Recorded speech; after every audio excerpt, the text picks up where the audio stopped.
Okay, hold up. I'm acting like a rookie right now. Welcome to Real Radio. We're broadcasting live. It's Brooklyn. I'm excited about this show for several reasons. First of all, the guest is on time, which is a big deal. I want y'all to know that. Also, I've been trying to get this guy for a minute. But don't worry. Well, I'll tell you who he is. First and foremost, RealRadio.co is the website. Real Radio Podcast is the IG. We are broadcasting from Brooklyn. And Brooklyn is important in this story because this guest that I have here in studio, I want to call him legendary. Here's why I call him legendary. I don't know if he's really legendary in real life, but that's my assessment. Respect me for that. 2019, middle of the pandemic, summer. I went to an event called Tech Afrique. You guys know I waved the flag. You know what I'm saying? Green, yellow, red. You know what it is. I'm standing there chilling. I'm drinking my drinks, you know, enjoying the people, absorbing the energy. Gentleman just floats by. Floats by. Listen, there's very few people in the world that you could qualify when they move. You could qualify their movement as floating. No pressure. One of them is Prince. No pressure. Don't get gassed. Don't get gassed. I'm just keeping it real with you. Floats by. I think somebody introduced him to me. I'm not 100% sure, but that's my feeling. Because I don't know that I would approach somebody floating. I'm just keeping it real. Floats by, have a brief conversation. Hey, boom, boom, boom. You know, boom, hey, boom, boom, boom. I told him I'd do the podcast thing, but that's little. That's very little compared to what he does. Very little. I'm sorry, I'm excited, I'm sweating. I pulled out the big guns, by the way. I'm blowing the budget. I got Pierce here too. Pierce is the eyes in the sky. In the sky behind the camera, you get it? That's how important this guest is. Now, mind you, let me do it proper. I've been tracking them down since then. Because you know me, I lock in on these people. I see them, I'm like, you got to come on my podcast. I locked in. I was like, yo, come on, man. Come on, Lougè, you got to come through, man. Come on, man. Lock it up. Year 1, year 2. It's 2021. He's here. Mr. Lougè, how are you? I'm good. How you feel? That was a basic intro. Let me just adjust your mic because I want the people to hear the vibes. I'm good. How you feel? I'm doing good. Before we even get into what you do and your floating zims, because you be floating, you know I'm not lying, butterfly. I see you, butterfly. Who is Lougè? I don't know. I guess he's professionally or just in general. I don't know. You tell me. See, that's how I do these open-ended questions. Right. It's like, I don't know. I guess I'm a self-taught artist from Brooklyn. And yeah. And that's short answer. When you say artist, what does that mean? I mean, I guess these days it encompasses a lot of stuff. I mean, my main medium is, you would say, photography, but I also do many other things that help, you know, tell the story of photographs. So, you know, whether it comes to, you know, set design, directing, you know, being in front of the camera. So I guess you would say visual artist, but I think I'm mainly known for photography. How did you arrive to that, right? Talk about your life trajectory that led you to where you are right now. My life trajectory. I mean, I would say that I fell into photography a bit out of a frustration. I started off more as a stylist, and then that kind of like led me into photography, and at the same time I was doing some in front of the camera stuff. So, you know, and then I kind of just, you know, I guess really fell in love with photography and just stuck through it. And it's kind of a practice of like, I guess a journey practice for me, because it's like as I develop my skills, it's like I'm also developing like my personality. You started too far. Let's go to the beginning. Went too far? Okay. Let's start at the beginning. The beginning. Who's Lougè? Where's he coming from? Where's he growing up? How does he become who he is? How does he? Okay. Holla at your boy. So I'm from Flatbush. Easy, all day Brooklyn. And how does he become? I mean, I've always had like an interest in like, you know, entertainment. I guess high school wise, I, you know, always had an interest in style, but I didn't really know like what exactly I wanted to do in terms of like, you know, career wise. And you know, my parents, Haitian immigrants, the interesting thing is they never really. That's a big up to the Haitian flag. I'm sorry. Go ahead. Okay, cool. The thing is, they never really pushed me in any direction. Like, they weren't like, you have to be a doctor. You know, I didn't have those, like... Oh, really? Nah, I didn't have You didn't have to be an engineer, doctor, or lawyer? I did not have They're not really Haitian. I don't know. I got to see their papers. I'm not sure. Nah, they never really pushed me in a, you know... in a direction. They called me the American child, so for them I was always kind of like, you know, we don't know what to do with him. Yeah, I think my parents were like low key a little intimidated by me, but that's what's up. So you know, from a young age, I've always just kind of I knew early on I would have to be teaching myself a lot of things because you know they weren't really. You know, they were still figuring things out. So when it came to like education and things like that, I kind of was always in that mindset of like teaching myself. So I think maybe that's where the self-taughtness came from. And after high school and after the mandatory beginnings, as I call them, you do what? So after that, I basically. So I guess an important part is I left my house at like 19, and then that kind of threw in like this extra like hustle in me where it was kind of like. No, that's the immigrant hustle. You lying? Don't be lying to these people. Okay. Immigrant hustle is in your blood immediately. All right. So an additional hustle to that was, you know, just this like, you know, hustling mentality, and then. Yeah, and I guess I worked a lot of retail jobs, and then eventually I kind of like, but on the side I was always, you know, doing my thing in the style world, and then eventually I just stumbled upon photography, and then it was something that was just like, it was just out of pure curiosity, and then I kind of like, you know, just like, you know, just became obsessed. So you say style world, were you dressing people? When you say style, like, what does that mean? Yeah, I'm basic. Okay. I'm not even gonna big myself. I'm basic. You're a stylist.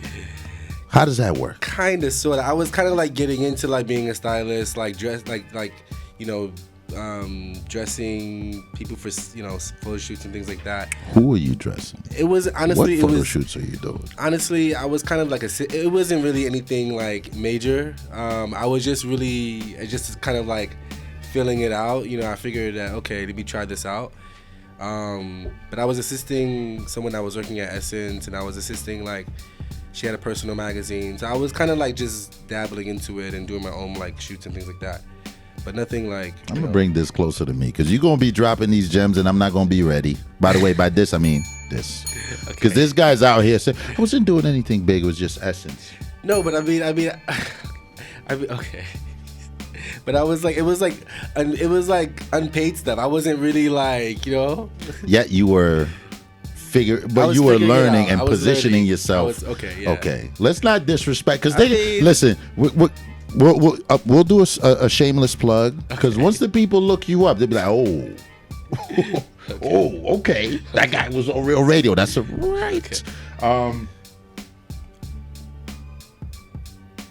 I was talking about how we met, and one thing about your presentation, which, so I wrote it down at that time in my mind, and I feel like it's confirmed today. Always got a hat on. Some fly shit, but you always got a hat on. Why is that? Is hair a fetish for you? No, it's not. I mean, it's just like. Oh, your barber died. I'm saying that jokingly, but your hat's a fly. Thanks, bro. Thanks. It's like I think it's like a signature at this point. Like I've always, I don't know, I just started wearing hats and then I was like, hey, I don't even remember the first time I wore one, but it was just, I always felt like you can literally wear like whatever and the hat just kind of sets the tone. So that was always like my thing, yeah. Before we go even further, can you tell the people where they can find out more about you, website, social media? You also have a studio. That's it for Let's studio. not talk small. So dapperlou.com is like where you find my art, and then Dapper Studios is the production agency. So, and all of that is at Dapperlou and at dapper.studios. You say that. Most of these people don't know how to speak English. You might have to spell it. So DAPPERLOU and at DAPPER dot studios, STUDIOS. You saw how I checked if you could read. Right. Y'all see what I did? Listen, I'm actually extremely excited to have Lougè in the studio. I want to take a music break. I want to come back and actually like deep dive into some of the photos you've taken. Okay. I spent some hard time of my non-artistic brain just looking at your shit, and I'm like, yo, what the hell is the recipe? Okay. We don't have to tell all the secrets, Okay, but we're going to sell them the meal. You understand what I'm doing? It's Real Radio, man. Stick around. We're going to play some music. We'll be right back. By the way, Pierce is still here. I'm blowing the budget.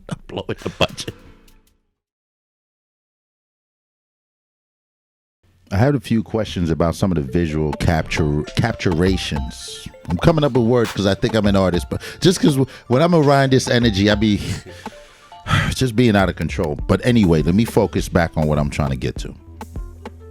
So when people look at your page, and I'm afraid to make it to your studio. I know when we first met, I was like, yo, when we do this podcast, I wanted to record it in the studio. I was talking all kind of fly shit. I don't know that I was ready. Because looking at your work and the visuals, like the visual intensity that comes with your work, the way colors are accentuated and captured, and dark skin is like emphasized, put at the forefront. Talk to me about your technique, and talk to me. I don't know nothing. I don't know nothing. So my technique for, well, the reason I take, or all of that. all of that. Okay. Start how it works for you, how that energy flows through you, and then you go click clack. I mean, so I guess my work overall, you know, it's a celebration of people of color, and you know, and I use color and texture as a medium to kind of like emphasize that. So I mean, I guess, like, you know, obviously, you know, there's a narrative told of, you know, people of color, and for me, my job and my role, I think, in society and in the arts, is really just to kind of like not just change a narrative, but also to, like, you know, for me, like, it's to research, to understand, and to like really expose like what's really happening. So like, I think, like, you know, my first time, I mean, you know, growing up in this country, we always were fed, like, you know, the narrative of what the continent is, you know, and for me, like, going for the first time and experiencing it for the first time, I was able to like see like firsthand, like, you know, how things were, and really just experiencing it from, you know, from my perspective. So from there, I guess, like, that kind of like opened, because every time you travel somewhere, it like broadens your horizon, and it helps you to like see the world in a different perspective.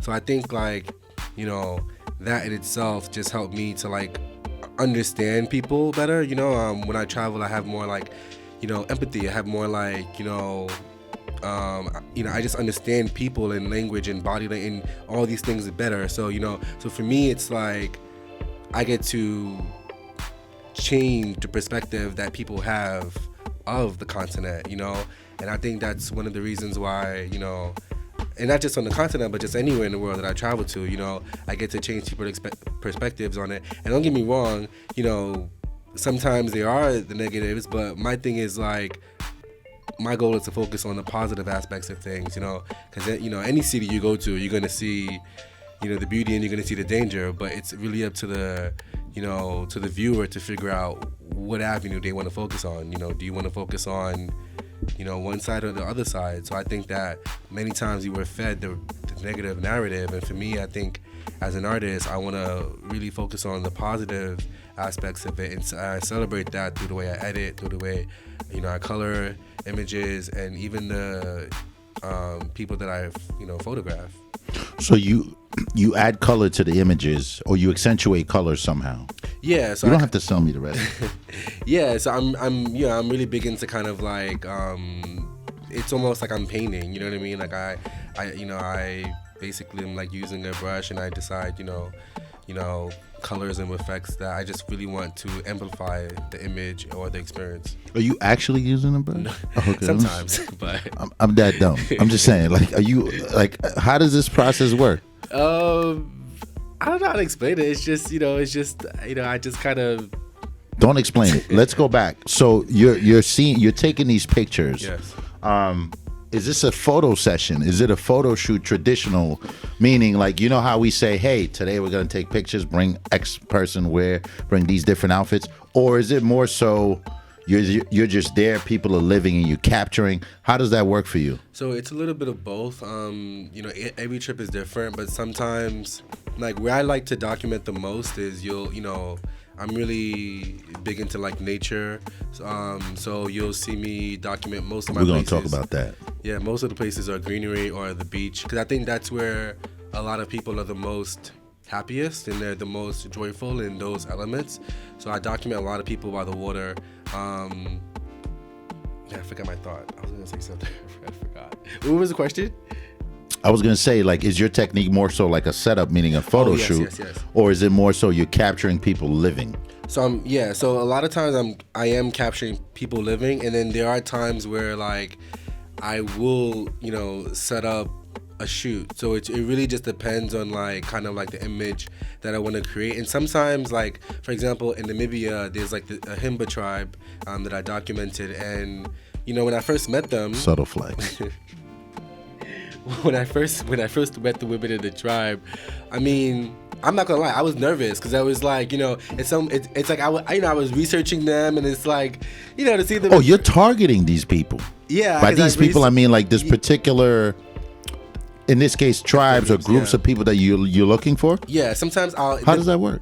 Well, I'll do research, and I'm like, okay, this is I want to document this tribe. I want to document, and then many times, like, I'll see photographs of them online, and sometimes I'm either nervous. So for that particular shoot, the first time I met them, I was a bit nervous, and then I scheduled something like a few days later where I was able to like, the nervousness was able to like see. Oh, so the first time you did nothing? First time it was just like, because honestly, sometimes, like, at least in my, like, I think some of the best photographs come out like unintentionally, like, sometimes you can plan so hard for something and then it doesn't come out how you expected, but it's just the most like, random moments that really are key for you. But yeah, and also in planning something too with them, it gave them an opportunity to kind of get to know me, and I kind of got to know them a little bit. So it kind of broke the ice, and just by meeting up with them later on, not every experience you had that opportunity to see them later on, but in this case, I was able to. So they were more relaxed and then cool, and they understood like my process. Because they're apprehensive also. Yeah, obviously. Exactly. It's like, yeah. Let me ask you this. So we're talking about you traveling and take these shots. So who facilitates these things? Because you're going into foreign land, foreign on paper. Yes. Probably. I'm saying you're going back home technically. Hear me out. So you're going into these places where you don't necessarily speak the language. Somebody is facilitating this intro. Somebody is making you comfortable and making sure they don't shoot your ass. Yes. So how does that work? So many times you will have a fixer. I'll have someone that like. Who is the plug? Who's the plug? I'm saying you don't have to name names, but just give us an idea of the process. The process is like, maybe I'll have a friend that traveled there, and they'll have like, a fixer or a driver, someone that just kind of like does the journey with you. So in Namibia, it was my friends from South Africa had someone that was able to like take me around, and he's already worked with the tribe, so he kind of like knew how to like, to do that part of the process. And then in Ethiopia, something similar. We had a driver that kind of drove, like, it was like that kind of stayed with us for like 2 weeks, and we drove to like the different ethnic groups and tribes, so we were able to like, and then even with that trip, there was like another local person that actually spoke the language of that tribe. So each tribe has like a different like language. So for that trip, there was like multiple like guides that would help you and like, you know, get your help. What's that experience like for you? It's an amazing experience because like you just realize the power of like body language, because, you know, obviously I'm speaking English. You know, they don't. Yeah, you're not spitting nothing they understand. You know, but also like there's also this level of comfort, because a lot of times they think, well, for Ethiopia, they thought I was from Kenya. Like like in America was brethren, yeah, brethren. America was like the last thing like on their mind, you know. But then they hear the way I speak, so it's always so like a little bit confusing. And I think that time I was wearing some of the tribal markings, so. You know, it's a lot of like emotions and things happening in those moments, but it's all a part of the experience, and it's all a part of like the image making. So yeah. And you spend time there, or is this like a in and out? Like I'm coming, clack, clack, clack, I'm out of here. I'm never so you chilling there, you eating the food. I'm eating the food. I'm really. You taking deuces in the jungle. You peeing in the jungle. Like, what's that like? I'm saying that. I'm not saying that to speak like about the folklore of that whole thing, but I'm like curious. For you as the artist who's coming as a guest, right? Yeah. In quote unquote somebody else's house, they're accepting you. I'm assuming they're giving you a place to sleep and stuff like that. Like, what do you? What is it like? What energy does it like bring out of you? Like, what is it? What are you thinking? Are you comfortable? Are you uncomfortable? Do you speak about how uncomfortable you are? Like, how do you you understand where I'm going? Like, how do you navigate that? I mean, you know, every country is like extremely different, even though the borders are like super close. So you're gonna have a different experience. Or don't tell the white people. You basically just fucked up their whole secret. Go ahead. So I mean, every experience is different. Every country is different. So you're gonna have like, you know, literally a different vibe. Like every single place that you go. So, and that's the beauty of it, is that you can't really predict. You just kind of like. It's an adventure, you know. You're going and you're exploring, and you're just kind of like building up a narrative as you go along. So a lot of it is just, you know, I'm improvising and I'm you know, learning as I go along, you know, like.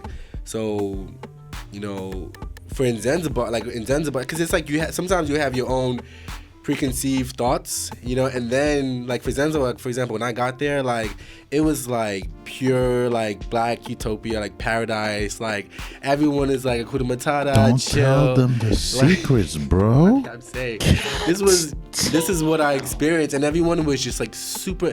I mean, and normally like for me, from my experience, a lot of times when I photograph like in a marketplace, for me that's always like the hardest place to take images. Because why is that? Because it's like a lot of people, and you know, and it's like you're trying to be incognito, but it's like everyone sees you. You know, you have like a camera, so it's always like that kind of like, you know. But for the first time in my life, I went to Zanzibar and I went to the market, and like they were all like, "Yeah, take pictures." Like I was like super shocked, because I was like. You know, and then one guy was acting like he was like upset, but he was like, "No, bro, like your family, like this is home." And I was extremely surprised, because that's, you know, that's like not the case. You know what I mean? Mm-hmm. Like, especially it's like, you know, you're meeting people for the first time, strangers basically. So it's like sometimes there's a little resistance, but you know, so you kind of have to like work through those experiences. But there, it was like pure like, you know, unheard of for me. That's something I've never seen. Are your photo experiences and sessions mainly based on travel? Mainly based on travel, and then if I do things here, it will be mostly based on like maybe like someone's heritage. But there's always like a level of culturalness within the work. Yeah. Why does travel attract you so much? I think for me, travel is like, you know, it's like education. You know, so it's like. You know, there's what you hear about a place, and then there's what you experience, you know. And I think that like, you know, when I was working primarily in fashion, I was, doing the same kind of like, routine, going to the same kind of shows. And then, once I ventured out and I went to like the continent and started traveling, I was like able to like really document things that I've never seen before. And then it became like just this obsession to like really share and tell, I guess the world like those kind of stories. So like, for example, 2018, I went to like Kenya and I photographed like the Maasai, and like that like blew my mind because I wanted to learn like why they wear what they wear, and I wanted to learn like just really learn about the culture as much as I possibly can. And I even saw like style through a lot of those garbs. Like, I mean, obviously the industry pulls major references from that. So it just kind of became something that fascinated me. But do those experiences, because you just mentioned like you learn and like you're actually able to learn or to absorb whatever those experiences are bringing, even though you're technically working. You understand what I'm saying? Yeah. Like, are you actually? Is there a downtime where now it's literally pure human connection? And even though obviously you're probably in situations where the language is not always the same, but like, is there that does that spark or quote unquote language happen, or conversation is a better word, or just not being able to like correct? Like, I'm not shooting you. Like, put it like this. I'm thinking maybe because I'm thinking. My mind is thinking, oh, somebody's taking a picture of me. Maybe I'm not necessarily trying to communicate at that time. I'm trying to look fly, you understand? The subject, right? Right. Okay. Whereas if you don't have a camera, maybe then we're talking.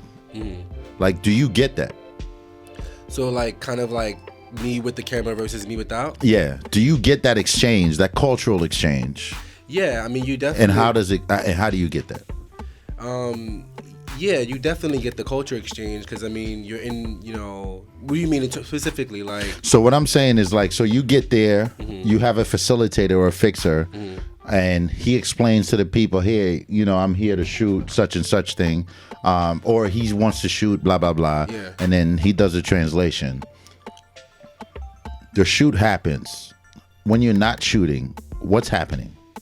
Yeah, so I think it's a little mixture of like work and pleasure. So it's like as I'm experiencing, so like for example, like I did a series called Boys Who Swim in Namibia, and I literally was just documenting like people on the beach. And then, I mean, in that moment, I'm like, part of me is working, but then I'm also like kind of like not working. So like a lot of times those bridges kind of cross because it was just really having like a beach day, and then I'm just observing what's happening, and then my camera comes out, and then so it's like I'm just experiencing things, and then as these things are happening in real time, there's this mixture of like work, so yeah. Does that make sense? It makes sense. Okay. It makes sense. I feel like your art is also based on you're going through it as you're capturing it, so to speak. Because I've seen, and again, I have no knowledge of photography or anything like that, but I've seen, or my sense of it is, people come and capture, keep it moving. Okay. And I don't feel like that's what's happening. Nah. And the reason I don't feel like that's what's happening is because your IG stories is just snitching on you crazy, because you out there living. You understand? Like, you out there living. So hold up. So some of those IG stories is like drone shots. I'm keeping it 100. I'm out here. I don't know who's taking what. I don't know. I'm telling you what I'm thinking. Like aerial shots, crazy shit, going through the jungle, boom, boom, boom. By the way, if you guys don't know, this guy's out here. This guy. You thought you were living? Anyway, so, and then there's pictures of you in front of like waterfalls and stuff, or videos, or like who is, first of all, who's that? Do you travel with a team, or you got a muse? I don't know. I'm just keeping it real. You don't have to tell all the secrets. I have to ask. Well, every trip is different again, but for that trip, if you thought you were the one, you ain't it. But it just depends. Like that trip was more of a vacation. I'm not gonna lie, but sure.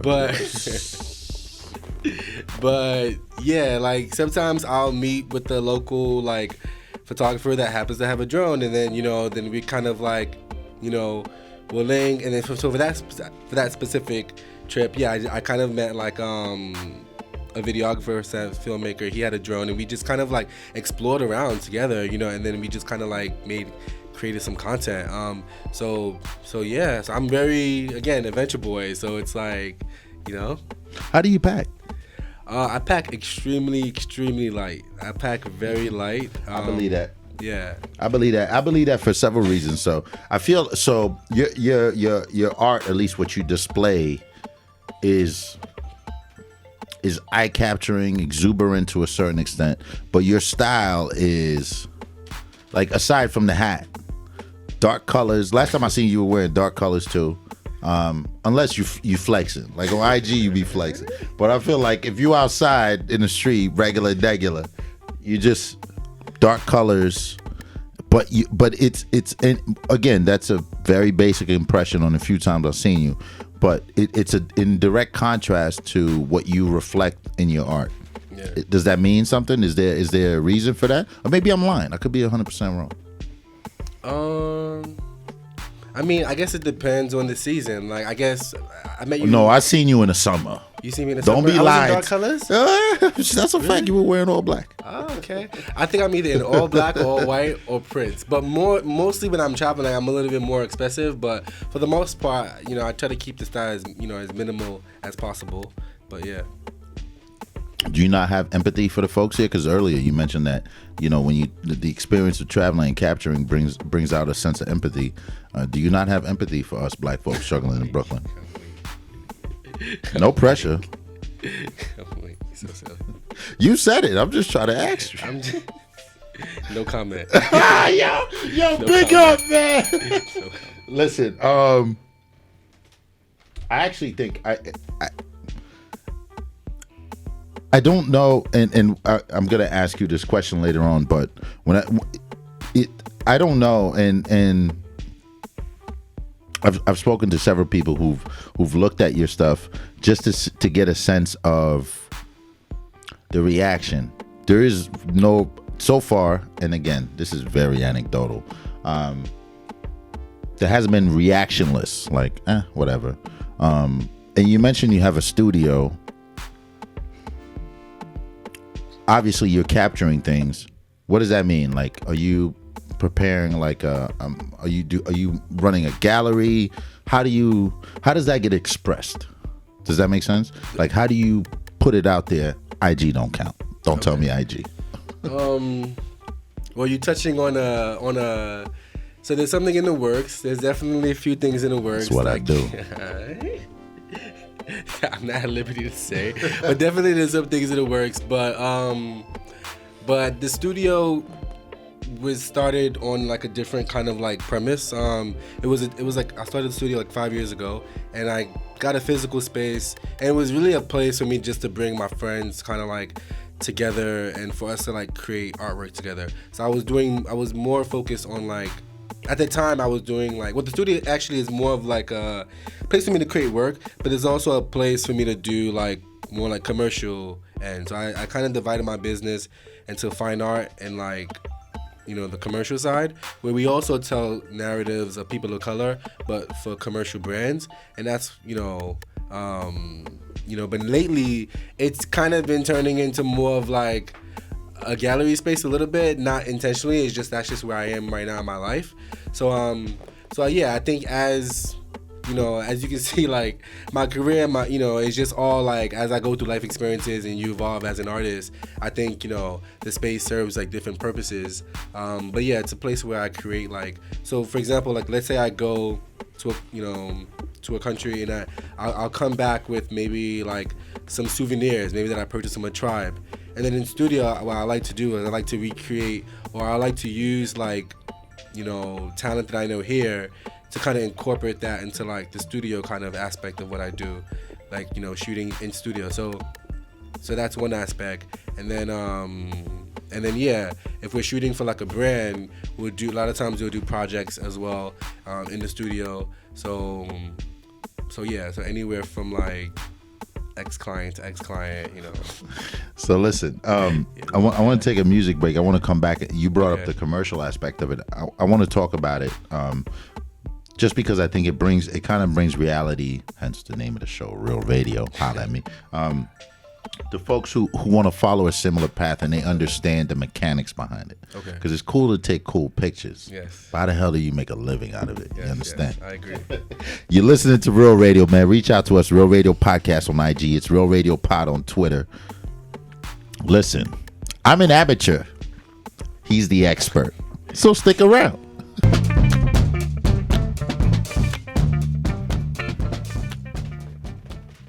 Okay, so Lougè, you were talking about the commercial aspect of what you're doing. If you're a kid, how did you learn it? And I'm asking this thinking, hey, somebody that you're talking to right now, listen, only 2 people listen to me.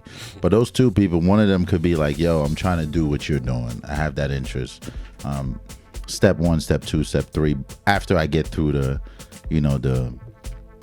the store jobs and the jobs I don't like financially, like how do I set my thing up for it to make sense? Well, I guess it obviously takes a lot of like dedication, and you really just got to stick to it. Like even with me in the beginning, I had no clue, what I was doing. Like there was no blueprint. I just kind of stayed really consistent with it, even though I didn't really fully understand what I was, I didn't really have a point of view or voice. So I just stuck with it. And then obviously I kept going with it. And then I developed more of a style, a personality, of a voice. And then, and then I got to a point where, companies and clients wanted to reach out. So then, it just takes like research, like knowing, Like how are you negotiating these things? Clients are reaching out, yo, I want you to do this for me. And it's a snake world, the world you move in. World, yeah. So especially as, and I'm saying this assuming that I'm assuming that the things that apply in other markets apply to your market, meaning as a black artist, a lot of times they want to be bloodsuckers, like let me suck you dry and then keep it moving, suck you dry for the cheapest price. Yeah. So how do you know, like where the lines are drawn? Are you working with lawyers? Like how are you... How does that work? Well, yeah, I'm definitely working with lawyers. I guess it's first and foremost like, understanding and knowing your worth, not underselling yourself, but then also not pricing yourself out, and then realizing where you are in the market. You have to understand the marketplace before you can actually, So it's like, obviously I know my experience, I know my worth, I know, all those factors in. So if I ask for X amount, I kind of already did like, my research, and then I ask a lot of questions. I sometimes client could be transparent, sometimes they don't. Sometimes they just want you to send rates, but I'm not quick to send over numbers without knowing what the job really entails. So I gotta, first and foremost figure out what exactly they want from me, and then, once I get a proper like assessment of like what's, what the ask is, then I could, move into sending over a number that I think, but it's a game because, you never, there's no true formula. Like you always kind of like, it's always like, am I underselling myself? But I think that as long as you ask for enough that you need, then I think you should be, should be good. But you got to watch a lot of like, videos and things like that, or ask a lot of people, with experience. And, some people are transparent with numbers, some people are not. So the more questions you ask, you'll hopefully get the kind of answers you need. And, and just really understanding who the client is, obviously, surprisingly, the bigger the name is, the cheaper the property they are. Oh, that's a fact. But, at the end of the day, like, it's always a fight. You're always fighting for whatever. But it's always a fight. Negotiations is always a fight. You're always kind of like, fighting for whatever you want, and that's like never ending because they always, you're pulling teeth most of the time. So for me, it's a learning. It was always a learning experience, but now I kind of have more of a because how else am I gonna fund any trips if I you need funding? So this is a way that you make those things possible. Who do you make your art for? Who do I make my art for? Mm-hmm. My art is for everyone, Is it accessible to everyone? Is it? Well, that's a it is accessible to everyone. It just depends on where you want to invest your money in, What does that mean? I mean, the way I factor in, the pricing of it is, I'm factoring, the fact that I am taking these trips to these destinations. I'm factoring the fact that, I'm giving you a unique experience. I'm factoring all these things. So that's, that's a part of that's a part of the cost, as well. So you have to consider those things when you're pricing anything, I asked that with a little bit slyly because your art is mainly based on brown skinned folks, and the assumption, or at least the reality of this country is some brown skinned folks don't have the means to pay for art, or at least it's definitely not their priority, right? Living, food, and the basic needs have to be met first. So I always wonder, artists like you who are making art to spread a message, are you targeting an audience that is not your subject audience, or who are you making it for? And if you are making it for your subject audience, is it accessible to them? Well, yeah. I mean, there's a there's a range of the price point varies, and so far the clients that I work with, they've been okay. The people that are want to invest in it, it's an investment. So the people that want to invest in it, and if you can't at the moment, then it's something that you can build up to. But as with art, you're creating a unique experience for them. So it's they just have to, clients just have to figure out where their priorities lie. Because I see everyone on the you talk about clients. I'm curious, can your subjects buy what you make? Of course they can buy what I make. There's a price point for everyone. There's literally a price for point real? for everyone. Okay, yeah, no, I don't know. and I'm not necessarily asking you to say those, yeah. Oh no, it's Real Radio. You could save the price. You could be like, yo, this is my freaking price.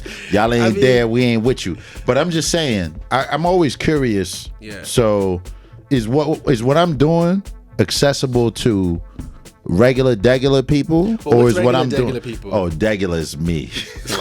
I'm outside, bro. Okay. Let me describe degular. I'm on the corner of Flatbush. I see this dude. Yo, you fly, B. You do photography? Oh, word? Yo, let me see your joint. Oh, cool. Yo, I fucks with it, man. Oh, you taking pictures of black people. Yo, you making them look sexy, B. How much is that? That's that conversation. Is that person your client, or is your client, hey, how you doing, Mr. Lougè? I've been seeing what you've been doing. Listen, I've actually had met somebody who told me at the last art gallery I was at, they told me to contact you. I came, Dapper Studios, that looks good. So what are we talking about? I'm looking to buy a couple prints, right? Which conversation is the conversation you're engaging in? I'm having both conversations. I've made conversations with both. I think, honestly, there is, like I said, there's a price point, because there's literally a price point for everyone, whether it's a small print or whether it's a large print, you know what I mean? I think there is, I think it's literally for everyone, because I think that the things that go into the pricing of an image, you got to think, you got to think the materials that you're using, you got to think that and then many times if I'm working with a tribe or whatever, many times I would pay them as talent, so I can reproduce that image, then you got to think of the travel expenses I've had for those. So there's a lot of expenses that goes, and then the production costs, so there's a lot of expenses that goes into making an image, So, that's all reflected into the, the pricing. But again, some people can get small things and some people decide they want something big. So it really just depends on, your budget and, and things like that. Now, does that mean, I guess the follow-up question to that is, do we need to be educated about art, those who don't know? Right? Because I feel like there's a group of people that are in the know, and in that world, and in the disposable income world where I could be spending this bread, because I know 10 years from now, Lougè gonna be I knew that. I seen you float. But I'm just saying, somebody on the block, he ain't seen you float. I seen you float, so I know what you're worth. But some other people also see that, and they're like, oh, if I invest in them now, not only am I building that connection, so everything he comes out with, it's a direct phone call, but also it's an investment for understanding the value of art long term. Whereas I think sometimes our people don't necessarily have that understanding. is that something we need?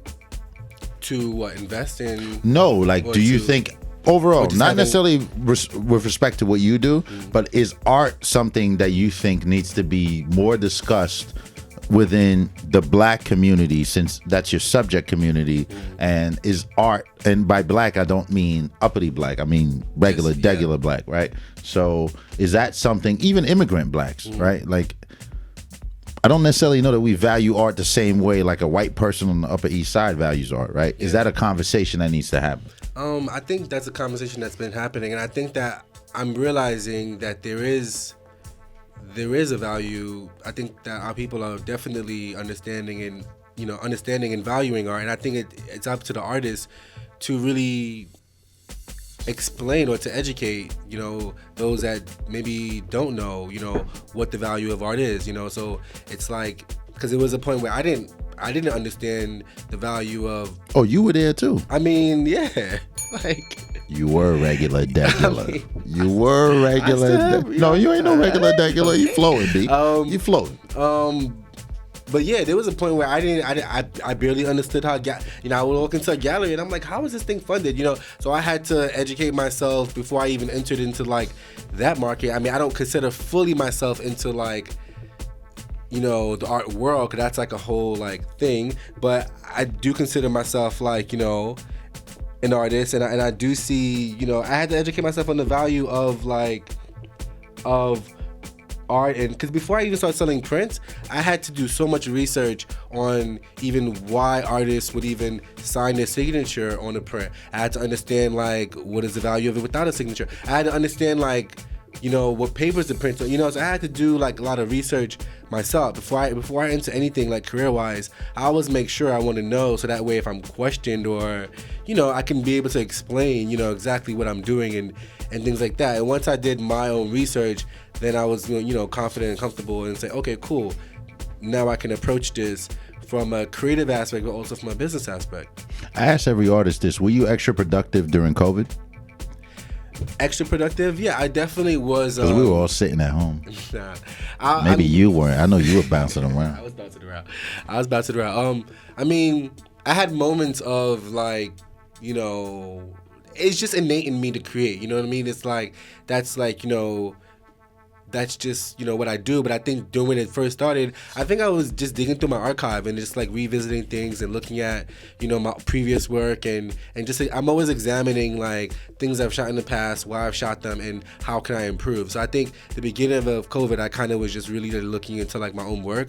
And then, when things started to slowly open up, you went outside. I went outside. Did you really live in a treehouse? Huh? Did you? I seen a video. You look like you was in the treehouse, my G. I definitely stayed there. Yeah, definitely. You like that trick. Yo, you fly. You like that. Yo, you fly. Keep it real. You fly. Listen, what's next for you, man? Like, to close out the show, I want you. So definitely want you to share your Instagram contact information with the people one more time. Okay. But I also want you to say what's next, to the extent that you can say, because I know you signing these big contracts. You can't tell all the secrets. You out here acting regular, but you winning. Holla at me. What's next? How can I? What are you working on? What am I working on? Ooh. General theme, hint, something. Give me a crumb. A crumb. I mean, I'm working on, just continually mastering my craft. But the main thing is I'm working on, I can't talk about. But, just like the day-to-day things. You can't give us a hint. Nah. Oh, so you winning. That means he's getting money. I want everybody to know this. Nah, it just means, I don't know. Sorry, just, let me do it proper. He's getting money. I don't know if it's more conceptual, but maybe bills are paid. But yes. What's the question? You gonna do me like that anyway? Let the people know where they can find out more about it's dapperlou.com, DAPPERLOU, and Dapper Studios, DAPPER Studios. Listen, man, I appreciate you coming through, and honestly, our first conversation was extremely brief, but I got it. Like, the message was sent. I understood that what you were doing is true to you. I understood that what you were doing is true and speaks to a lot of people. and it spoke to me. Because then when I looked you up and I did my research, but I did my research, it spoke to me, and I think what you're doing, honestly, it sounds funny right now, but I'm saying, like, you were floating around. It's cool. You ain't gonna be talking to me next year. Like, I'm happy you made it to the studio today, because I know where you going ain't where I'm going. You understand what I'm saying? Oh, please. Oh, I'm just keeping it 1,000 with you, man. Listen, man, I appreciate you coming through the show. I'm sending you mad vibes, positive vibes, more power to you, enough respect, you underdig. And I look forward to seeing more that you're doing. I'm gonna buy a print. It may be small, because I am regular. Real Radio, we're here Friday, 6:30 to 7:30. Tonight, I had the awesome experience of talking to Lougè. I'm telling y'all, man, I don't care who you are, white, black, yellow, green. It is what it is. You check him out. Check out his page. We're gonna link it through this podcast. We're gonna link it through this video, because I got Pierce in the studio. Don't judge me, I blew the budget. It's all good. Reach out to us, Real Radio Podcast on IG. It's Real Radio Pod on Twitter. Real Radio CO is the website. I do this a little bit. Then there are people that come on the show that do it a lot of bit. I'm telling y'all need to tune in, and this is what I do. I appreciate y'all listening, and we'll be back hopefully next week. Sometimes I'm here, sometimes I'm not. You know what it is.